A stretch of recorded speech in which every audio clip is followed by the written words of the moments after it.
13. That same day Jesus went out of the house and sat by the lake.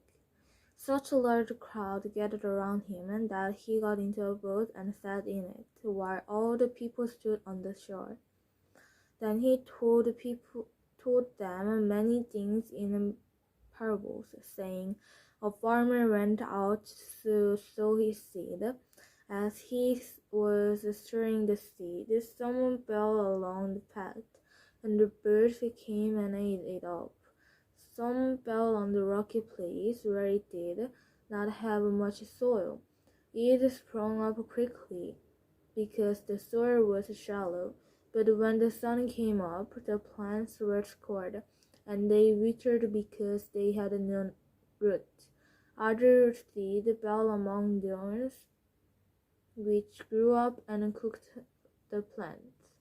Still other seeds fell on good soil, where it produced a corn 160 or 30 times what was sown. He who has ears, let him hear." The disciples came to him and asked, "Why do you speak to the people in parables?" He replied, "The knowledge of the secrets of the kingdom of heaven has been given to you, but not to them. Whoever has will be given more, and he will have an abundance. Whoever does not have, even what he has will be taken from him. This is why I speak to them in parables. Though seeing, they do not see. Through hearing, they do not hear or understand. In them is fulfilled the prophecy of Isaiah. You will be ever hearing but never understanding. You will be ever seeing but never pleasing. For these people's heart has become cold. They hardly hear with their ears, and they have closed their eyes. Otherwise they might see with their eyes, hear with their ears, understand with their hearts, and turn, and I would heal them. But blessed are your eyes because they see, and your ears because they hear. For I tell you the truth, many prophets and righteous men longed to see what you see, but did not see it, and to hear what you hear, but did not hear it. Listen then to what the parables of the sowing means. When anyone hears the message about the kingdom and does not understand it, the evil one comes and snatched away what was sown in his heart. This is the seed sown along the path. The one who received the seed that fell on rocky places is the man who hears the word and at once receives it with joy. But since he has no root, he lasts only a short time. When trouble or persecution comes because of the word, he quickly falls away. The one who received the seed that fell among the thorns is the man who hears the definition of well to choke it, making it unfruitful. But the one who received the seed that fell on good soil is the man who hears the word and understands it. He produced a crop yielding 160 or 30 times what was sown. The parable of the weeds. Jesus told them another parable. The kingdom of heaven is like a man who sowed good seed in his field. But while everyone was sleeping, his enemies came and sowed weeds among the wheat, and went away when the wheat sprouted and bore heads. Then the weeds also appeared. The owner's servant came to him and said, "Sir, didn't you sow good seed in your field? Where then did the weeds come from?" "An enemy did this," he replied. The servant asked him, "Do you want us to go and pull them up?" "No," he answered, "because while you are pulling the weed, you may root up the wheat with them. Let both grow together until the harvest. At that time I will tell the harvesters, first collect the wheat and then tie them in bundles to be burned. Then gather the wheat and bring it into my barn. the parables of the mustard seed and the yeast. He told another parable. The kingdom of heaven is like a mustard seed, like which a man took planted in his field. Though it is the smallest of all your seeds, yet when it grows, it is the largest of garden plants that becomes a tree, so that the birds of the air can come and perch in the branches. He told them still another parable. The kingdom of heaven is like the yeast that a woman took and mixed into a large amount of flour until it worked all through the dough. Jesus spoke all these things to the crowd in parables. He did not say anything to them without using a parable. So was fulfilled what was spoken through the prophet. I will open my mouth in parables. I will utter things hidden since the creation of the world. The parable of the weeds explained. Then he left the crowd and went into the house. His disciples came to him and said, "Explain us to the parable of the weeds in the field." He answered, "The one who sowed the good seed is the Son of Man. The field is the world, and the good seed stands for the Son of the kingdom. The weeds are the son of the evil one, and the enemy who sows them is the evil. The harvest is the end of the age, and the harvest are angels. As the weeds are pulled up and burned in the fire, so it will be at the end of the age. The Son of Man will send out his angels, and they will weed out of the kingdom everything that causes sin and all who do evil. They will throw them into the fiery furnace, where there will be weeping and gasping of teeth. Then the righteous will shine like the sun in the kingdom of the Father. He who has ears, let him hear." The parables of the hidden treasure and the pearl. The kingdom of heaven is like treasure hidden in a field. When a man found it, he hid it again, and then in his joy went and sold all he had and bought the field.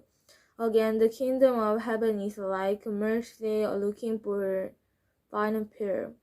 When he found one of great value, he was away and sold everything he had and bought it. The parable of the net. Once again, the kingdom of heaven is like a net that was let down into the lake and caught all kinds of fish. When it was full, the fishermen pulled it up on the shore. Then they sat down and collected the goods, fish in baskets, but threw the bad away. This is how it will be at the end of the age. The angel will come and separate the wicked from the righteous, and throw them into the furnace, where there will be weeping and gasping of teeth.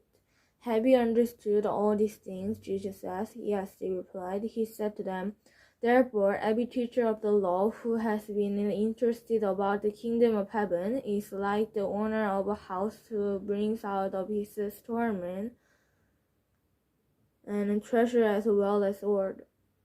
The prophet without honor. When Jesus had finished these parables, he moved on from there, coming to his hometown. He began teaching the people in their synagogues, and they were amazed. "Where did this man get this wisdom and their miraculous powers?" they asked. "Isn't this the carpenter's son? Is his mother named Mary? And aren't his brothers James, Joseph, Simon, and Judas? Aren't all the sisters with us? Where then did this man get all these things?" And they took offer at him. But Jesus said to them, "Only in his hometown and in his own house is a prophet without honor." And he did not do many miracles there because of the lack of faith. 14. At that time, Herod of Turkey heard the reports about Jesus, and he said to the attendants, "This is John the Baptist. He has risen from the dead. That is why miraculous powers are at work with him." Now Herod had arrested John and bound him and put him in prison because of Herod, his brother Philip's wife. For John had been saying to him, "It is not lawful for you to have her." Herod wanted to kill John, but he was afraid of the people because they considered of the prophet. On Herod's birthday, the daughter of Herod danced for them and pleased Herod so much that he promised with an oath to give her whatever she asked. Prompted by her mother, she said, "Give me here on a platter the head of John and the Baptist." The king was distressed because of the oath and his dinner guests.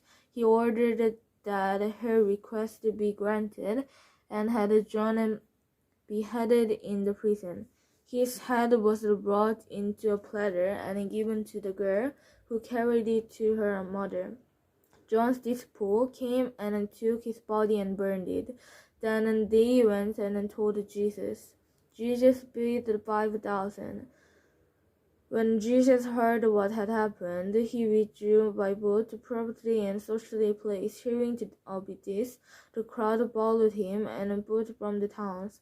When Jesus landed and saw a large crowd, he had compassion on them and healed their sick. As evening approached, the disciples came to him and said, "This is a remote place, and it's already getting late. Send the crowds away so they can go to the village and buy themselves some food."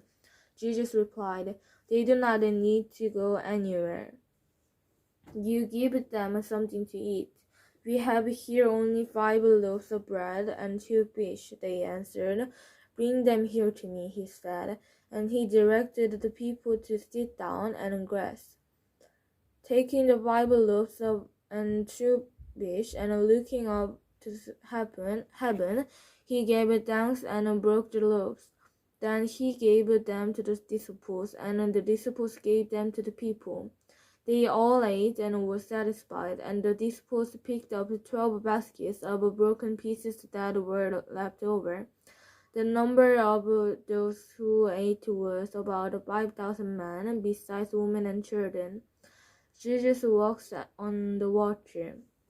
Immediately, Jesus made the disciples get into the boat and go on ahead of him to the other side.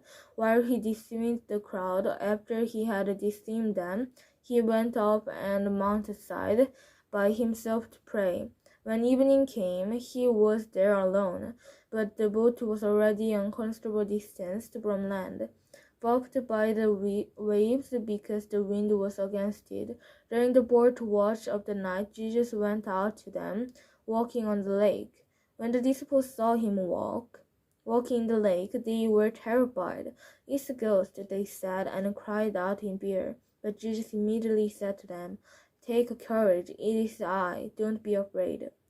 "Lord, if it is you," Peter replied, "tell me to come to you on the water." "Come," he said. Then Peter got down out of the boat, walked on the water, and came toward Jesus. But when he saw the and beginning to sink, cried out, "Lord, save me." Immediately Jesus reached out his hand and caught him. "You of little faith," he said, "why did you doubt?" And when they climbed into the boat, the wind died down. Then those who were in the boat worshipped him, saying, "Truly you are the Son of God." When they had crossed over the land of Gennesaret, and when the men of the place recognized Jesus, they sent word to all the surrounding countries. People brought all their sick to them and begged him to let the sick just touch the edge of his cloak, and all who touched him were healed. 15. Then some Pharisees and teachers of the law came to Jesus and asked, "Why do your disciples break the tradition of the elders? They don't wash their hands before they eat." Jesus replied, "And why do you break the command of God for the sake of your tradition?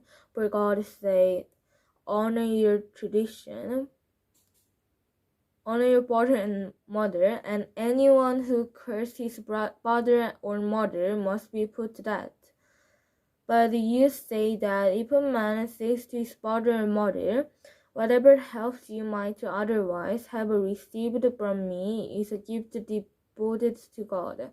He is not to honor his father with it.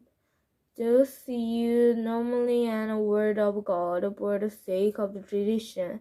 You hear it easy and bright when you prophesy about you. These people honor me with their lips, but their hearts are far from me. They worship me in vain, but the teaching are but the rules taught by man. Jesus called the crowd of him and said, I listen and understand. What goes into man's mouth does not make him unclean, but what comes out of his mouth, that is what makes him unclean. Then the disciple came to him and asked, Do you know that the priests were offended when they heard this? He replied, Every plant that my heavenly Father has not planted will be pulled up by the roots, leaving them. They are blind guides. If a blind man leads a blind man, both will fall into pit. Peter said, Explain the parable to us.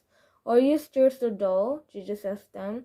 Don't you see that whatever enters the mouth goes into the stomach and that out of the body? But the things that come out of your mouth come from the heart, and these make a man unclean. For out of the heart came evil, the murder, sexual immorality, then make a man unclean. But eating with unwashed hand does not make him unclean. The fate of the Canaanite woman. Leaving that place, Jesus withdrew to the region of the type of Sidon. A Canadian woman from the district came to him, crying out, Lord, Son of David, have mercy on me. My daughter is suffering terribly from demon-possessed. Jesus did not answer a word, so his disciples came to him and urged him, Send her away, for she keeps crying out after us. He answered, I was sent only to the lost sheep of Israel. The woman came and knelt before him. Lord, please help me, she said. He replied, It is not right to take the children's bread and toss it to the dogs. Yes, Lord, she said, but even the dogs eat the crumbles that fall from their mushroom table. Then Jesus answered, Woman, you have a great faith. Your request is granted. And her daughter was healed from that very hour. Jesus beat the 4,000. Jesus left there and went along the Sea of Galilee. Then he went up a mountain side and sat down.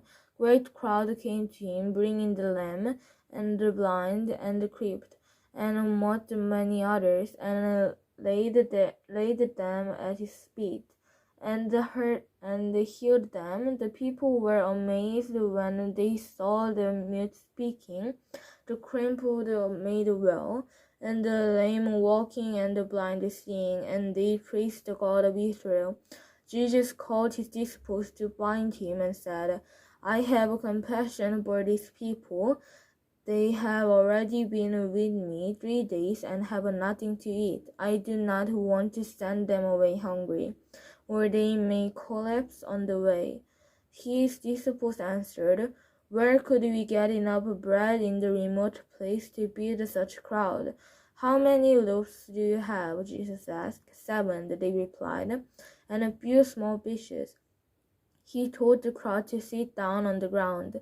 Then he took the 7 loaves and the fish, and when he had given thanks, he broke them and gave them to the disciples, and they in turn to the people. They all ate and were satisfied. Afterward, the disciples picked up 7 basketfuls and broken left over. The number of those who ate was 4,000, besides women and children. After Jesus had sent the crowd away, he got into the boat and went on the vicinity of Magdala.